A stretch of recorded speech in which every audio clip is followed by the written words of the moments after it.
Hello, welcome back. Right, as you know, Monday, me and my buddy Troy head off up to London to the V&A exhibition at the museum, and we went to see the Pink Floyd, The Immortal Remains. Wow, what an experience. If you're a Pink Floyd fan at all, definitely get your bum up there. It ends on the 15th of October. They extended it. It is incredible. Visual as well as audio, because you get handed a little gadget there, receiver of sound, and a set of little Sennheiser headphones, so they sounded nice.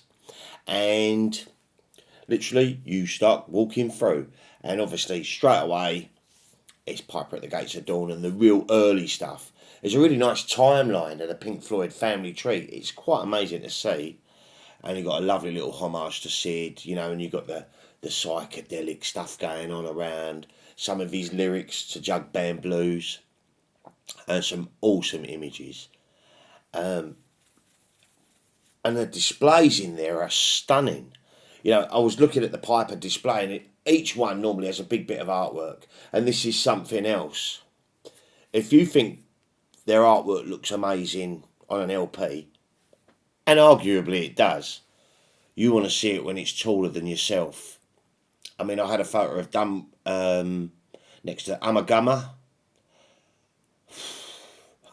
It was fantastic to see it that large, and it literally does. You go through, and there's all these screens, and whatever screen you walk towards, this receiver picks that up, So sometimes you think, what's going on with the sound? And then you walk closer to a screen and it picks it up. And there were some wonderful stories, and you've got all the Floyd members and Storm and everybody else involved in the whole Pink Floyd experience, telling their stories. So there is quite a lot of people just stood around. Obviously, it's not like a museum where you're constantly sort of moving about. There's bits where you stop. I mean, Pink Floyd are playing. You got them on these beautiful Sennheiser headphones, and you do find yourself stood there just monging out like that. That was kind of cool. And it literally goes through Saucer Full of Secrets. There was no greatest hits apart from the Delicate Sound of Thunder, which was an official, I guess. Not studio album, but it's unique own artwork, etc., etc., etc. Yeah, it's quite something. Some of the bits that I really enjoyed, was obviously the Dark Side of the Moon experience.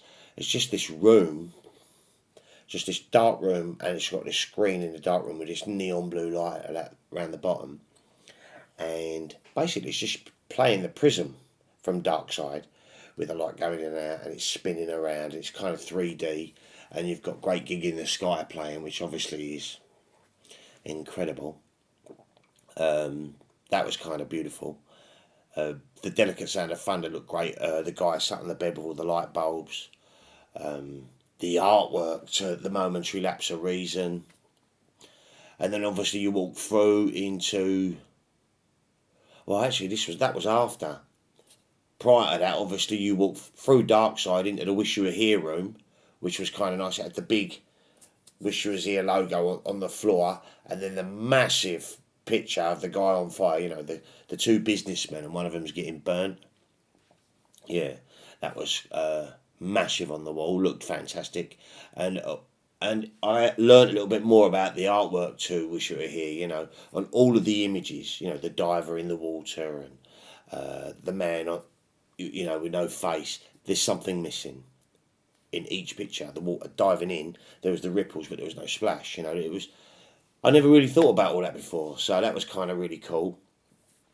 But what was literally breathtaking was when you walked in and see Battersea Power Station and this pig right up in the sky, right up there. Amazing. I mean, I didn't take my camera. In the end, I just thought to myself, do you know what? And there were people in there with DSLRs. But I wanted to have the experience more than anything else. I knew I was going to do a ramble about it. I knew I'd take a couple of photos, which I put on the intro of this ramble.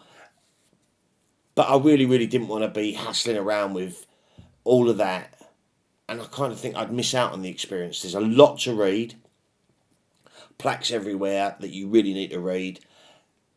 And the guitars they used on some of the tracks, Nick Mason's drum kit, them fantastically beautiful drums with the waves on them. Oh, stunning.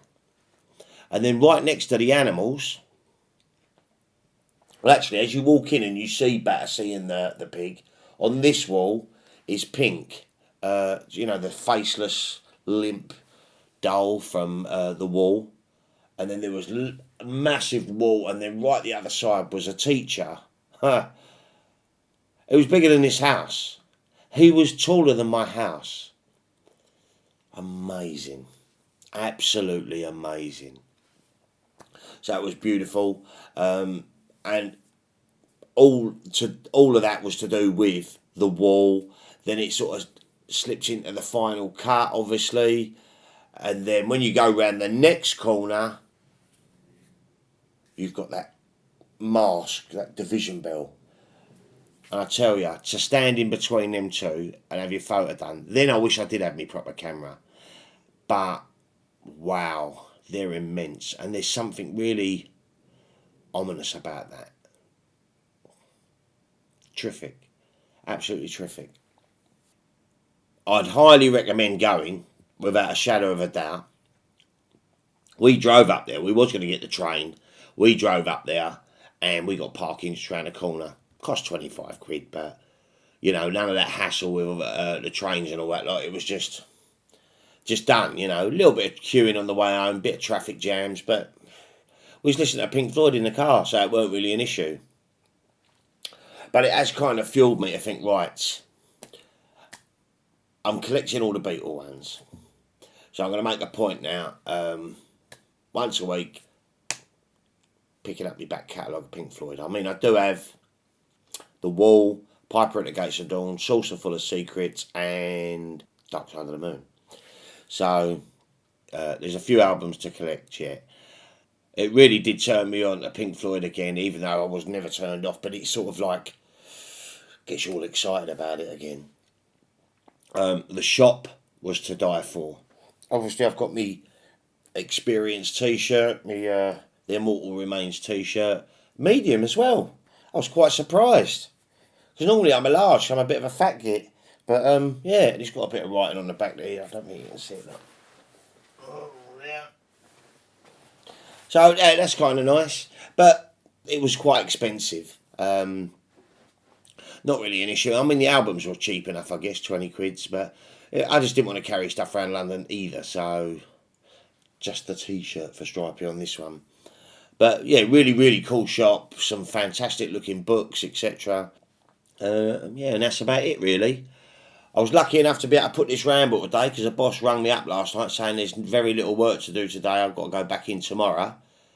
So I thought to myself, well, while it's still fresh in my mind, I might as well get this ramble over and done with. What I would say is, see it for yourself. Do see it for yourself. Even if you're not into that complete Pink Floyd story, maybe if you only like Wish You Was Here, Dark Side of the Moon, and maybe Animals, or whatever, The Wall, go and check it out. It's amazing. And to see, like I said, all them guitars that they used, and Richard Wright's keyboards, just there. It is amazing. And I'm really, really glad I went. What a treat that was. Nice one, Troy, for that. Fantastic. So what's next? Well, next week, as you know, Dave Gilmour is playing a solo performance at Pompeii, and it's going to be screened worldwide at a cinema near you. Make sure you go. I'm definitely going. That's going to be good. And then the night after that, I'm going for a Tom Waits evening, so in London. Don't really know a lot about that. Should be quite cool. Yeah. So that's it really for today, guys. I don't want to spoil it by showing you loads and loads of the photos that I took. I did take quite a lot on my phone. I just used a couple on the intro to give you a bit of a tease. I'll probably get my arse slapped for doing all that anyway, mixing the Pink Floyd music together. But sometimes, just when you're just using a little bit, it just makes you think a little bit more about it, you know, and draws you in and engages the audience rather than just using a bit of free music off the internet. I'm not very musical. I mean, I used to play the guitar years ago, but, you know, and also I have a trick finger now, so them days are probably gone. So,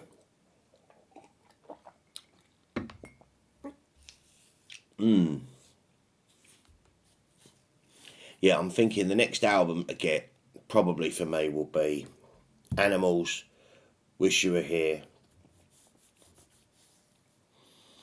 possibly Medal. I'm going to get them all though, I just know it. I'm going to collect them all. More, you know, I'm going to... I mean, I was quite amazed that Dark Side of the Moon still sells 20,000 copies every week. The album was brought out in the 70s. That's incredible, isn't it? But it is not only one of the most iconic covers in the world ever, it's one of the best albums and it's fantastic. So, anyway, he's rambling again. So, have yourselves a good week, guys. I'm hoping to do a ramble the weekend, possibly Sunday. Yeah. So, take care of yourselves. I'll be back real soon. Bye now.